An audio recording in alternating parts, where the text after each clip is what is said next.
అన్న హాయనా. Hello hi. So తమిళనాడులో ఎలక్షన్స్ అయిపోయినాయి, ఓట్లు బాగా గట్టిగా పడ్డాయి విజయ్ తలపతి గారికి. ఆయన గెలిచే ఛాన్సెస్ ఏమైనా ఉన్నాయా? 100% తమిళనాడులో విజయాన్ని గెలుస్తాడు అంతే.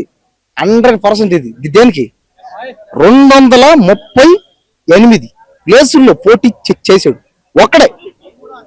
ఒకరి కాడికి పోకుండా పొత్తు లేకుండా ధైర్యంగా చూడు. ఏం కావాలా? ధైర్యం కావాలా? ఇక్కడ ఉండాలా? ఇక్కడ 238 ప్లేసులు అంటే ఎన్ని ప్లేసులు ఉంటే అన్ని ప్లేసులు ఎవరెవరి కాడుకోపోయి భయంతో నేను గెలవలేనేమో అని ఇండైరెక్ట్ గా ఒకవేళ వాళ్ళ కాడికి పోయి పొత్తులతో కానీ ఏమి లేదనమాట. పొత్తులు గిత్తులు ఏమీ లేదు. డైరెక్ట్ గా 238 ప్లేసులు పోటీ చేయాల. గెలిచామా గెలవలేదో తర్వాతది, గెలకపోయినా పర్లే కానీ ధైర్యం కావాలా. కాబట్టి ఎంత ధైర్యంతో చేసాడంటే ఖచ్చితంగా విజయ్ అన్న ముఖ్యమంత్రి అవుతాడు, అవ్వాల్సిందే అంతే. కానీ అంటే రజనీకాంత్ లాంటి స్టార్ హీరోనే కొన్ని రోజులు వచ్చి వెళ్ళిపోయారు అంటే నిలబడలేక, అలాంటిది తలపతి గారు నిలబడతారంట. అదే అతని ఇష్టం కదా. అదే అతను ఏమనుకున్నాడు, ఇప్పుడు నువ్వుండవు నేనుండ, ఎండ ఉంది, ఎండలో కష్టపడి కూలి పని చేయాలంటే నువ్వు ఉంటావు నేను ఉన్నావు, అది ఎవరు ఇష్టం వాళ్ళది. వాళ్ళు చేయొచ్చు చేయకపోవచ్చు. కానీ ఇతను చూడు, ఇతను కాన్ఫిడెన్స్, నమ్మకం, చేయగలననే నమ్మకం, ధైర్యం. ఏ ధైర్యం? కండబలం కాదు, గుండు బలం. విజయ్ అన్నకి గుండె బలం ఉంది కాబట్టే చేశాడు. 238 ప్లేసుల్లో ఒక్కడే పొత్తు లేకుండా ఎవరు కాడుకో పోకుండా ఏం లేకుండా ధైర్యం కొట్టాడు అంతే. ఇది కావాలా, ప్రతి ఒక్కరూ నేర్చుకోవాల్సింది ఇది. ఏం చేయాలి? విజయ్ అన్నని మీరందరూ ఇన్స్పిరేషన్ గా తీసుకొని మన జీవితంలో వచ్చే సమస్యల్ని మనమే క్లియర్ చేసుకోవాలి. అంతేగాని ఒకరి కాడకు పోవడం, సగం నాకు ఇచ్చేసి సగం ప్లేసులు నాకు, నీ ప్లేసుల్లో నేను పోటీ చేయను, ఆ ప్లేసుల్లోకి వస్తే నేను రాను, మీరు అక్కడ చేయండి నేను ఇక్కడ చేస్తా, మీ దాంట్లో నేను రాను, నా దాంట్లో మీరు రావద్దు, గెలిస్తే నీకు నాకు సగం సగం లే ఇవన్నీ. మరి ఎందుకని సినిమా హీరోలు అందరూ ఈ పొలిటికల్ సైడ్ వస్తున్నారు అనుకో? సినిమా హీరోలు అందరూ ఎక్కడారో లేరు కదా, సగం మంది పొలిటికల్ లో వస్తున్నారు. అది దేనికి వస్తున్నారు? కొంతమంది డబ్బుల కోసం రావచ్చు, కొంతమంది పదవుల కోసం, కొంతమంది ఏదో హోదా కోసం వస్తారు. కానీ ఇచ్చినట్టు కాదు అనుకున్నా. విజయ్ అన్న వచ్చింది దానికోసం కాదు, చూస్తేనే అర్థం అవుతుంది కదా. విజయ్ అన్న వచ్చింది ఎందుకో, సీఎం అయ్యి పేదవాళ్ళకి సహాయం చెయ్యాలని. అంటే విజయ్ గారు గెలిచిన తర్వాత తమిళనాడు రూపురేఖలన్నీ మారిపోతాయి అనుకుంటున్నారు. మారిపోతాయి అంతే. తమిళనాడు ఏమైపోద్ది? అమెరికా, సింగపూర్, జపాన్, మలేషియా అయిపోద్ది.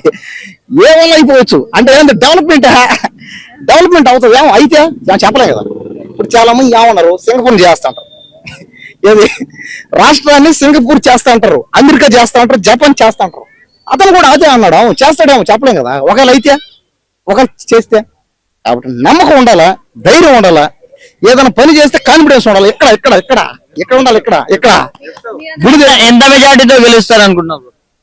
మెజారిటీ అయితే దాదాపు ఇది 90%, 100 అంతే చెప్పినాడు. అతనే అన్నాడు ఏమని, 90% తమిళనాడులోనే ఎలక్షన్ జరగాల్సిందే రమ్మన్నాడు అందరినీ. ఒకవేళ డబ్బులు లేకపోయినా సరే ఫ్లైట్లు ఎక్కువ, ట్రైన్లు ఎక్కువ, బస్సులు ఎక్కువ, బండ్లు ఎక్కువ వచ్చింది ఇక్కడికి. ఏంటి ఓటు ఏంటి, పోండి, నన్ను గెలిపించండి, తర్వాత చూపిస్తాడు అందరికీ అన్నమాట. అంటే చాలా మంది ఇన్స్టాలో రీల్స్ కూడా పెడుతున్నారు, విజయ్ అన్న పిలిచాడు మేము వెళ్ళిపోతున్నామని, లైక్ ఫారెన్ నుంచి కూడా వచ్చి ఓట్లు వేస్తున్నారు కదా, వాళ్ళ గురించి ఏం చెప్తారు? అదే సోషల్ మీడియా అంతా బలంగానే ఉంది, కానీ రియాలిటీ ఏంటంటే సోషల్ మీడియా వేరు, రియాలిటీ వేరు. అది ఒకసారి ఇక్కడ ప్రూవ్ కూడా అయ్యింది. ఇక్కడ గత ఎలక్షన్స్ లో ప్రూవ్ కూడా అయ్యింది. చూద్దాం ఏమవుతుంది. ఇంకో 4 days ఆగాల్సింది తప్పదు. గెలిచినా గెలవకపోయినా ఆ ధైర్యం ఉంది కాబట్టి, ఆ నమ్మకం ఉంది కాబట్టి, 238 ప్లేసుల్లో పోటీ చేయగల ధైర్యం, సత్తా ఉంది కాబట్టి గెలిచినట్టే అంతే. ఒకవేళ గెలవకపోయినా కూడా అది రావాలి. అంతేగాని భయపడిపోయినా సగం వరకు చేస్తా, వాళ్ళతో పోతా, ఇంతవరకు అంతా నాకు ఇది ఇచ్చేసి ఇంతైనా డబ్బులు నాకు. తలపతి విజయ్ గారు గెలుస్తారని చాలా మంది మాట్లాడుతున్నారు. అంటే తమిళనాడులో మనం లేము, మనం చూడట్లేదు, బట్ ఇక్కడ నుంచి దీని మీద మీరేమనుకుంటున్నారు? నేనేమనుకుంటున్నానంటే అన్న, తమిళనాడులో విజయ్ దళపతి అనే వ్యక్తి గెలవచ్చు, 100% గెలవచ్చు అని చెప్పి జనాల్లో ఆల్రెడీ టాక్ ఉంది. ఇంతకుముందు ఏదైతే ఏముంది మంచి చేస్తాం కానీ జనాలకు కానీ అదంతా గెలవచ్చు అని చెప్పి నేను అనుకుంటున్నాను. మరి చాలా మంది ఇక్కడ నుంచే కాదు, ఫారెన్ నుంచి కూడా తలపతి విజయ్ గారు పిలిచారు, మేము వెళ్తున్నామని రీల్స్ పెడుతున్నారు, పోస్టులు పెడుతున్నారు, నిజంగా వచ్చేస్తున్నారు ఓట్లు వేయడానికి. సో అలాంటి కదలికని కదిలించిన వ్యక్తి గెలుస్తాడని చాలా మంది నమ్ముతున్నారు. సో గెలిచిన తర్వాత తమిళనాడు రూపురేఖలు ఏమైనా మారే ఛాన్సెస్ ఉన్నాయా? గెలిచిన తర్వాత 100% మారుతాయి అన్న. ఇప్పుడు అంత ముందు ఏదో డెవలప్ అయ్యి అంత ముందు ఏం చేశారో అంతకంటే వేరేలాగా చేయొచ్చు అని చెప్పి జనాల్లో కూడా అవగాహన బాగా ఉంది. అంటే లైక్ ఇంతకు ముందు మనం చూసుకుంటే పవన్ కళ్యాణ్ గారి చాలా సినిమాలు రీమేక్ చేశారు తలపతి గారు. అలాగే ఇక్కడ పొలిటికల్ గా కూడా ఆయన ఏమైనా ఫాలో అవుతున్నారు అనుకోవచ్చు. ఫాలో అవుతున్నాడు అనుకోవచ్చు అంటే 100% అనుకోవచ్చు అన్న. ఫాలో అవ్వచ్చు, ఎంత ఫాలో అయినా సరే. ఇప్పుడు దళపతి పవన్ కళ్యాణ్ ఇద్దరిని కాంప్రమైజ్ చేయడానికి చేయకూడదు. ఎందుకంటే పవన్ సార్ ఇప్పుడు 10 సార్లు దాకా గెలిచాడు, ఓడిపోయాడు, అసెంబ్లీ గేట్ కూడా దాటలేవని చెప్పి అన్నారు. ఏదైతే అన్నారో అవన్నీ నిజం చేసుకున్నాడు. కాబట్టి ఇప్పుడు గెలిచేది గెలవంది అనేది జనాల చేతిలో ఉందన్నది, గెలిపించేది గెలవంది అనేది. అది మనం ఏం చెప్పలేము. చాలా మంది సినీ స్టార్స్ ఇటు పొలిటికల్ వైపు ఎందుకన్నా ఇంత ఇంట్రెస్ట్ చూపిస్తున్నారు? ఇప్పుడు చాలా మంది పొలిటికల్ ఎందుకు చూపిస్తున్నారండి అన్న, ఇప్పుడు విడిగా మనం ఏదైనా చేయాలంటే మనం ఇప్పుడు సపోజ్ ఏదైనా మంచి చేయాలన్నా సరే ఎవరో ఒకళ్ళు అడ్డుకుంటాం, అలాంటి జరుగుద్ది అనమాట. ఇప్పుడు వాళ్ళు ఏసీ రూమ్ లో ఉండలేక కాదు, చక్క ఏసీ వేసుకుని కొనుక్కోలేక కాదు, ఏదైనా రోడ్లు వేయించాలన్నా ఏదైనా మంచి చేయాలన్నా ఏదైనా పదవి అనేది ఉంటే మంచిది, జనాలకు మంచి చేద్దామని ఆలోచన తప్పితే ఇంకా వేరేది ఏముండదన్న. సో ఓవరాల్ గా విజయ్ గారు అయితే గెలుస్తారంట. 100% గెలిచే ఛాన్స్ అయితే ఉందన్న. ఇక తర్వాత ఇక ఆ భగవంతుడిదే.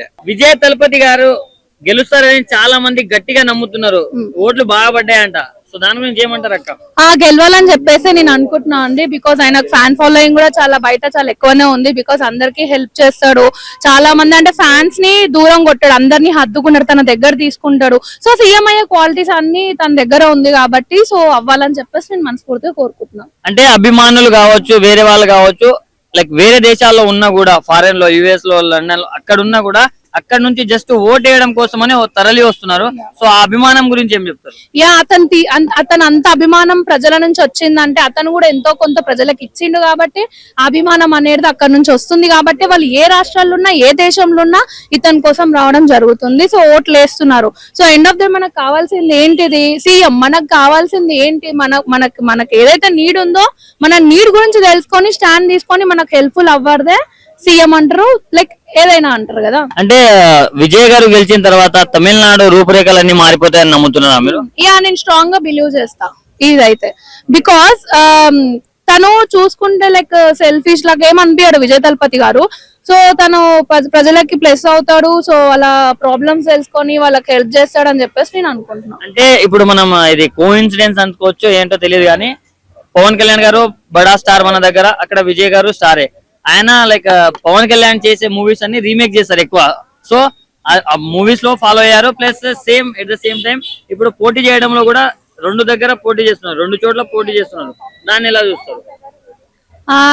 అది చాలా మంచిదే కదా. అంటే తనకు ఎక్కడ హైప్ వస్తే అక్కడ సొసైటీ అంటే ప్రజల కోసమే కదా ఆయన ఎక్కడైనా చేసేది. ఆయన సెల్ఫిష్నెస్ కోసం అయితే ఆలోచిస్తలేడు కదా. సో తను ఎక్కడ ఓట్లేసినా, తను ఎక్కడ ఏం చేసినా కానీ కూడా తనే గెలవాలని చెప్పేసి నేను అనుకుంటా.